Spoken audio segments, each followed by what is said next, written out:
ಬಂಗಾರಪೇಟೆಯಲ್ಲಿ helmet ಕಡ್ಡಾಯ ಇಲ್ಲ. ಇಲ್ಯಾರು ಕೇಳೋರು, ಇಲ್ಯಾರು ಹೇಳೋರು? ಇಲಾಖೆಯ ಮೌನಕ್ಕೆ ಉತ್ತರ ಕೊಡೋರ್ಯಾರು? ಯಾರು ಹೆಂಗಾದ್ರೂ ಇರಲಿ, ನಮ್ಗ್ಯಾಕೆ ಅಂತ ಕುಳಿತಿರೋರ್ಯಾರು? ತಲೆಗೆ ರಕ್ಷಣೆ ನೀಡದ ಬಂಗಾರಪೇಟೆ.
ನಮ್ಮ ಹೆಸರು ಕಲಾವಿದ ಯಲ್ಲಪ್ಪ ಬಂಗಾರಪೇಟೆ.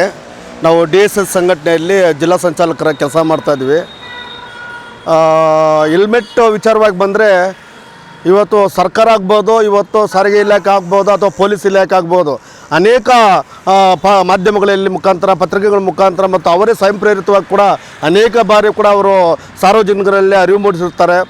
ಮತ್ತು ನಾವು ಸಂಘ ಸಂಸ್ಥೆಗಳಿಗೂ ಕೂಡ ಸಹ ಅನೇಕ ಬಾರಿ ಕೂಡ ನಾವು ಹೆಲ್ಮೆಟ್ ಕಡ್ಡಾಯವಾಗಿ ಬಳಸಿ ಅಂತ ಹೇಳಿಬಿಟ್ಟು ಜಾಗೃತಿಯನ್ನು ಸಹ ಮೂಡಿಸಿರ್ತೀವಿ. ಆದರೆ ಇವತ್ತು ಗಾಡಿ ಸವಾರರು ನಿರ್ಲಕ್ಷ್ಯದಿಂದ ಇವತ್ತು ಹೆಲ್ಮೆಟನ್ನು ಆಗ್ತಾಯಿಲ್ಲ. ಅನೇಕ ಕಡೆ ಇವತ್ತು ಹೆಲ್ಮೆಟ್ ಇಲ್ಲದೆ ಅನೇಕ ಕಡೆ ಇವತ್ತು ಅಪಘಾತಗಳಾಗ್ತಾಯಿದೆ, ಸಾವುಗಳಾಗ್ತಾಯಿದೆ. ಅದರಿಂದ ಅನೇಕ ಕುಟುಂಬಗಳು ಇವತ್ತು ಸಫರ್ ಆಗ್ತಾಯಿದೆ. ಆದರೆ ಇವತ್ತು ಸಾರ್ವಜನಿಕರು ಅದನ್ನು ಮನಗೊಳ್ಬೇಕು. ಇವತ್ತು ಯಾರೋ ಪೊಲೀಸವರು ಹೇಳ್ತಾರೆ ಅಥವಾ ಯಾರೋ ಸರ್ಕಾರ ಹೇಳ್ತದೆ ಅದಕ್ಕೆ ನಾವು ಹೆಲ್ಮೆಟ್ ಹಾಕ್ಕೊಂಡು ಹೋಗ್ಬೇಕಪ್ಪ ಅಂದರೆ ಅದು ನಮ್ಮ ನಿರ್ಲಕ್ಷ್ಯತನ ಅಥವಾ ನಮ್ಮ ಬೇಜವಾಬ್ದಾರಿತನ. ಇವತ್ತು ನಮಗೆ ನಾವೇ ಕಡ್ಡಾಯ ಮಾಡ್ಕೋಬೇಕು ಹೆಲ್ಮೆಟನ್ನು. ಯಾಕಂದರೆ ನಮಗೆ ನಾವೇ ಕಡ್ಡಾಯ ಮಾಡ್ಕೋಬೇಕಂದ್ರೆ ನಮ್ಮ ಜೀವಕ್ಕೆ ನಾವೇ ಒಂದು ಇನ್ಶೂರೆನ್ಸ್ ಮಾಡ್ಕೋ ರೀತಿಯಲ್ಲಿ. ಯಾಕಂದರೆ ಹೆಲ್ಮೆಟನ್ನು ಹಾಕ್ಕೊಂಡು ನಾವು ಅಟ್ಲೀಸ್ಟ್ ಒಂದು 50ರಲ್ಲಿ 60ರಲ್ಲಿ ನಿಧಾನವಾಗಿ ಹೋಗ್ತಾ ಇರ್ತೀವಿ. ಆದರೆ ಮುಂದ್ಗಡೆ ಬರೋವನು ಇನ್ನೂ ಫಾಸ್ಟಾಗಿ ಬರ್ಬೋದು, ಹತಾಚುರಾಗಿ ಏನಾದರೂ ಟಚ್ ಆಗಿ ದಾರಿಯಲ್ಲಿ ಅಪಘಾತ ಆಗ್ಬೋದು. ಆದರೆ ನಮಗೆ ಆದ ಸಂದರ್ಭ ಹೆಲ್ಮೆಟ್ ಇದ್ದಾಗ ನಮಗೆ ಅಟ್ಲೀಸ್ಟು ತಲೆಗೆ ಏನೋ ಒಂದು ಗಾಯ ಇಲ್ದಿರ ನಮ್ಮನ್ನು ಕಾಪಾಡ್ತದೆ. ಹೆಲ್ಮೆಟ್ ಇಲ್ದಿದ್ದಾಗ ಎಲ್ಲ ಒಂದು ಫುಟ್ಪಾತ್ಗೂ ಅಥವಾ ರಸ್ತೆಗೆ ಎಲ್ಲ ಒಂದು ಹೊಡೆದು ಅನೇಕ ಸಾವುಗಳು ನೋಡಿದ್ದೀವಿ, ನಮ್ಮ ಕಣ್ಣಾರು ಕೂಡ ನೋಡಿದ್ದೀವಿ. ಆದ್ದರಿಂದ ಈ ಹೆಲ್ಮೆಟನ್ನು ದಯವಿಟ್ಟು ಎಲ್ಲ ಸಾರ್ವಜನಿಕ ಬಂಧುಗಳು, ದ್ವಿಚಕ್ರ ವಾಹನ ಸವಾರರು ಎಲ್ಲರೂ ಕಡ್ಡಾಯವಾಗಿ ಹೆಲ್ಮೆಟನ್ನು ಬಳಸಿ ನಿಮ್ಮ ಜೀವಗಳನ್ನು, ಪ್ರಾಣಗಳನ್ನು ರಕ್ಷಣೆ ಮಾಡಿಕೊಳ್ಳಿ. ಒಂದು ವೇಳೆ ನಿಮ್ಮ ಜೀವಗಳು ಹೋಗಿದ್ದಾದಲ್ಲಿ ಇಡೀ ನಿಮ್ಮ ಕುಟುಂಬ ಬೀದಿಗೆ ಬರ್ತದೆ, ಸಫರ್ ಆಗ್ತದೆ. ದಯವಿಟ್ಟು ಅರ್ಥ ಮಾಡಿಕೊಂಡು ಹೆಲ್ಮೆಟನ್ನು ಕಡ್ಡಾಯವಾಗಿ ತಾವೆಲ್ಲರೂ ಕೂಡ ವಾಹನ ಚಲಿಸುವಾಗ ಹಾಕ್ಕೊಳ್ಳಿ ಅಂತೇಳಿ ತಮ್ಮಲ್ಲಿ ವಿನಂತಿ ಮಾಡ್ತಾಯಿದ್ವಿ.